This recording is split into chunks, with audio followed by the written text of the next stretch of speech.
2011 Ford F-150 Platinum, 42,000 miles.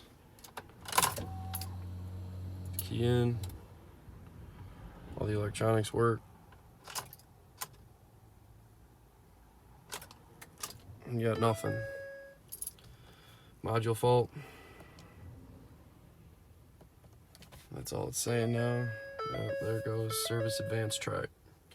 I got a click in the dash on the fuse box. Won't start. Leaves me on the side of the road every 3 days.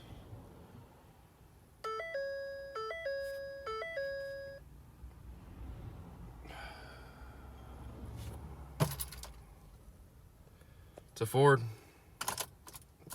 Been to 2 dealerships.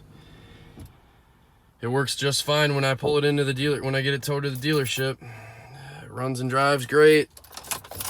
They can't figure it out. They can't get it to fault when they have it. $800 later, 2 different dealerships. I don't know what else to do. Stuck on the road again.